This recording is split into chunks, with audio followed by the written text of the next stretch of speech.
Hi friends, welcome back for another episode of Bitcoin Technical Analysis with me, your friend Rocky Outcrop. In today's episode we'll be checking out the prices which did make it back into that range that we spoke about yesterday after having gone down. Everything has actually been within what we sort of said would happen, so that's kind of nice to know. I hope you didn't panic yesterday, as the video said up above. Now look, up behind me you can see a cathedral, and that's to the Church of God, you know that one that everybody knows about. And I think instead of worshipping this guy, let's get on into the charts and worship Mammon instead. That's awful. That's kind of that's tantamount blasphemy. Okay, let's go on ahead and look.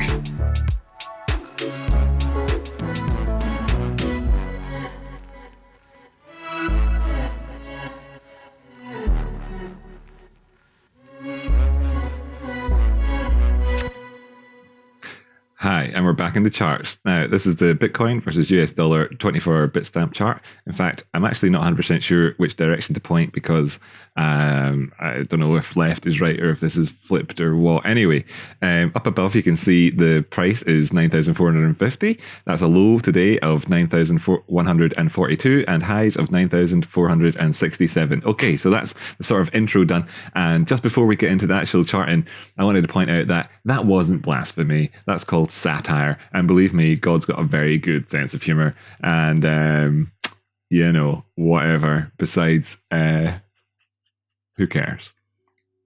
Right? No, that's shite. Start again. Hi, so we're back in the charts. Different music, I think, this time, maybe, because I think the license on my other music might have expired. I'm not sure, so I'm just going to maybe mix things up a bit today. I hope that it sounds good. The price at the minute is 9,442. The time is around about 12:15 on the 5th of February, Wednesday. God, you think I'd remember that? I thought about it about 30 seconds ago. I really ought to know. Bitcoin versus US dollar 24-hour Bitstamp chart is what we're looking at here, and oh my wordy, can you see what happened yesterday? Did you panic? Did you panic? I told you not to panic. Did you panic? You didn't panic. Good. Okay, good. Because, I mean, we talked about it beforehand. You and me, we were together chatting about this yesterday. You remember? And we said not to panic, and you didn't panic, and you made a bunch of money instead, and I'm proud of you, and that's great. Fantastic. Thank you very much for joining in. Thank you very much for tuning in, sorry, and any likes, subscribes, everything. It's absolutely fantastic. And I've had another subscriber as well join up. Now, there's less than 20 of us. There's 20 of us altogether if you include me, so there's 20 of us together. So if you want to introduce yourself to me and everybody else, then send me a message in the comments and say hello, and I'll give you a shout out. You know, literally, there's just a tiny group of us here together, and wow, are we doing well trading recently? I think since we started this channel, we've not actually put a foot wrong. Now, that's not going to last forever. Nothing ever does. So just bear that in mind. I'm not by any means any sort of genius. We're just looking at the charts together. We're all looking at the same information. I just articulate it, and we stay on the right side of things by avoiding FOMO and greed, and that's basically how we roll. Now, in terms of avoiding greed, then let's just want to point this out here at the minute, that anything, if you're holding on to positions that you took down here, and you think that you're doing it on a shorter term basis as opposed to sort of, you know, a longer term trading strategy, then this would be an obvious target in terms of where there could be profit taken at. Now, just what we're actually looking at though is whether or not we can bust up above this area now on our second pass and establish ourselves above it, and then if we do, then we'll be looking at moving up towards where the 50% retrace is and the 10,000 and all the rest of it. Now, we'll dive into that, get a little bit more detail, explain why that would be the case in just a moment or two, but it is worth bearing in mind that this could be our higher low, and this could be us trending up again, or indeed we could still be able to set, we're still able to set in a higher low anywhere down to here, right? And the 21 exponential moving average is here, 200 simple is here. We're currently, we're straddling the today's price action has gone from way below to way above the 10 simple, and we're right in the middle of this range. It could happen that we could get up to here and come back down and do all that all over again. That could absolutely happen. Now, do I think that's going to be the case? No, I feel like in the way that we've been operating over the last now month and a half, 2 months or whatever, as being in around this more or less this sort of period of time consolidating sideways is normally kind of been enough to satisfy anyone's needs. So we could actually spend another couple of days here, but I'll also take a look at the weekly chart in just a moment and see if that tells us anything that we didn't already know. So okay, so 9,449 is the current price. 9,142 is the low, and 9,467 is the high. If you're wondering why I'm pointing up above me, it's because you can see all that information over here if you're using TradingView. And if you're using TradingView and you want to get some tips on how to use it better, check out the trade spotting tutorial. I always linked it in the description down below. I think it's done really, really well and tells you everything you really need to know. And there's a lot in there that people just kind of overlook or just take for granted, and it helps with their trading. Okay, anyway, now moving on with the analysis. I said, what did I think? What do we think would be a good place to start? Well, we're on the 24-hour chart, and you can see here to here that there was this in effect class B bearish divergence, and between here and here on the charts we're looking at class A bearish divergence. Now that would obviously be resolved if the price action does make it up into this area and establish itself there for more than a day on all accounts. So that's kind of what we're looking for. That's there, that exists, and that would be part of the narrative. If the price action turned around and we trended back down again afterwards, people would then be saying, you'd be looking at all of your expert Bitcoin trading analysts out there on YouTube who are wanting to rewrite history and say that they were talking about this all along. But they wouldn't have been. It's just us here doing that. Now, what do we think in terms of that actually really suppressing the price overall? Well, as you can see, we've been able to achieve what we've achieved so far under that strain of that. Now, just let me turn notifications off for a second. Can't be doing with notifications during a video. Notifications. Come on. There we go. Now go away. Great. Sorry about that. Let's just then continue. Right, so yeah, so what was I saying there? Totally threw me off a stride, right? It's basically what we're looking at here is whether this would actually stop us from getting up here or not. Well, no, not necessarily, of course not. It's also quite spread apart in terms of time and everything else. It's just worth bearing in mind and being, bearing it in mind. Essentially, you could even draw it back to here. You see how this bit here is lower than over here. You could say that sort of a thing, but it's not. That's not really what you have to sort of choose your own points. This is the subjective nature of trading. Okay, you have to at some point you have to draw the line and say, look, that's enough is enough. Okay.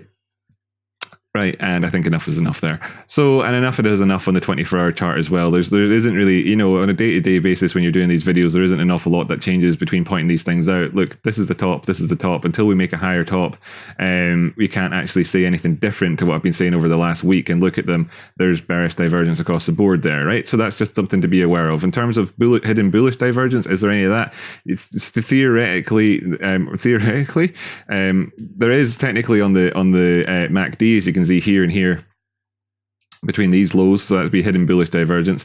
Wait, no, sorry, I just got that completely the wrong way around. No, wait, no, that's higher, no, that's correct, that's hidden bullish divergence. On the RSI, between this point here and this point here, you've got your hidden bullish divergence as well, actually, on the RSI. Oh, not the wrong way around.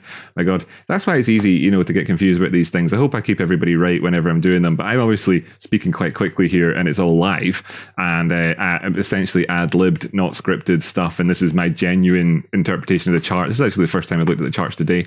So I'm liable to make the odd mistake like that. And if I ever do, please point out in the comments below, because, bringing that up and then we could sort of, confirm it in the comments would keep everybody on the right side of things. So never just let me just get away with things like, I'm not the boss here. Oh, I was also thinking, what are we going to call ourselves? Are we like Rocky Outcrop ticks or Rocky Outcropians? Are we that? Are we Roppy Outcropticians? Maybe that's what we are, because this is kind of sciencey, and looking at the numbers makes us Rocky Outcropticians. I don't know. Again, let me know in the comments down below. I'm saying that knowing fine well that there probably won't be any comments down below because, like, 20 subscribers, and on average, my views, I got like, I think I had like, I don't know what. You can see yourself in the videos anyway. Just check yesterday's video. How many views did it have? And that's how many people benefited from that technical analysis. And my God, share this with your friends, right? I mean, share it with your friends, unless you don't like your friends making money too. And I get that. I hate my friends. Don't be silly. Right, so here we are, and I've wrung that dry, haven't I? I've completely wrung it dry. If we go up the way, though, I wanted to do it going up the way today instead. And on the 2 day, you've got this bearish divergence, and it's quite clear as well between these 2 points here. Where it's going up and it's across the board, okay? But that's just the narrative for where we are. That's why this particular line here becomes particularly crucial. And we get to the 1 week chart. We kind of said, hey, we're going to get up here and touch it. We'll probably get rejected on our first pass. Isn't that what we always say? That's one of our stock phrases here as Rocky Outcropticians. I don't know. Is it working for you? I don't know. I need to say it another 50 times, I think, for it to start settling in. So here we are. We poked our heads above it, sure, this week and whatever. I wouldn't be surprised if we didn't actually establish ourselves above this until next week. But, I also wouldn't be particularly surprised if we spent another week in here overall. It wouldn't be that much of a surprise when you kind of look at the way these things go. But also, I do think that actually we're getting towards that crunch point, and we probably will try and get back out of this soon. And what would that coincide with? It would probably, on the weekly time frame, pardon me, coincide with such things as the probably getting rejected off of the bullish control zone on our first pass. Probably, not necessarily a la here where we didn't. So, but we could, and that could happen in and around this area of the 50% retrace. Do I think we'd go straight from above here all the way up to the 11,000 area and go all the way up to the 618? No, I don't think so. I think people are saying that, or they're just doing clickbait on their analysis. I mean, really, you got to be realistic about these things, don't you? But hey, it could happen, right? So don't call me an idiot if it does. Here's the monthly chart, and this is what gives us the confidence to say, hey, look, we've turned things around on the monthly time frame. That's amazing. This is the first time we've had one of these candles, a bullish engulfing candle, since February of last year. So that's a whole year ago since we had one of these, and isn't that fantastic? So here we are here, and we're just performing well enough inside here.